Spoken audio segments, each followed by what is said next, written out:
साल 1996 की बात है। दिल्ली में राहुल नाम का लड़का रहता था। वह कॉलेज से कॉमर्स की डिग्री प्राप्त करता है, पर वह अपने अंदर भगवान जी के लिए कभी कुछ करने के लिए नहीं सोचता था। पर राहुल के घर में पूजा पाठ पर बहुत ध्यान देते थे और उसके माता पिता सांसारिक कार्यों के साथ भक्ति भी करते थे। पर राहुल को भगवान की पूजा और संतों की वाणी सुनना अच्छा नहीं लगता था और इन सभी धार्मिक कामों से पीछा छुड़ाता और दूर भागता था। फिर साल 1997 में राहुल रशिया कमाने के लिए चला गया।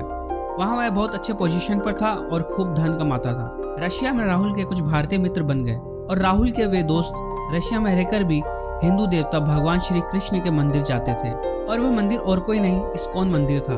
फिर एक दिन राहुल भी अपने दोस्तों के साथ मंदिर गया। वहाँ के मंदिर की हवा में ऐसी ताजगी और भगवान के चरणों की चमक देखकर राहुल का नकारात्मक मन एकदम शांत हो गया और भगवान से एक अलग सी प्रीत जुड़ने लगी। तभी मित्रों ने अपने पूजा संपन्न कर ली और राहुल भी दोस्तों के साथ मंदिर से अपने घर चला गया।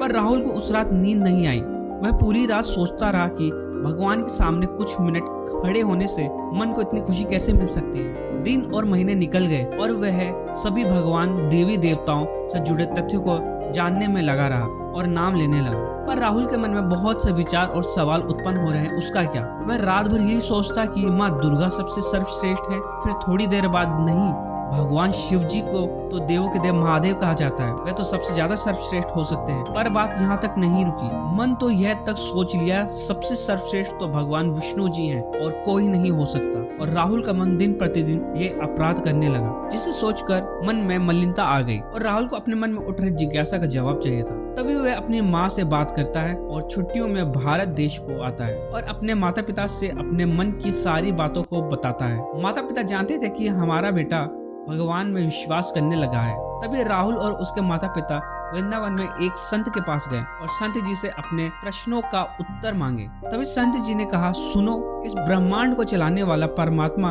एक ही तत्व है। वही ब्रह्मा, विष्णु, महेश और दुर्गा, लक्ष्मी, सभी वो एक ही है। परमात्मा अपने भक्त की भावना के लिए अनेक रूपों में विद्यमान है, जैसे शेर के रूप में नरसिंह अवतार, मछली के रूप में मीन अवतार और शुक्र के रूप में वराह अवतार है। जिस तरह पेड़ के जड़ों में जल डालने से पत्ते, टहनी और फल तक जल पहुंच जाता है, उसी तरह किसी एक रूप को भगवान मानो, चाहे वह पिता के रूप में हो या अपनी माता के रूप में, आपको सर्व ब्रह्मांड के परमात्मा का आशीर्वाद मिलेगा।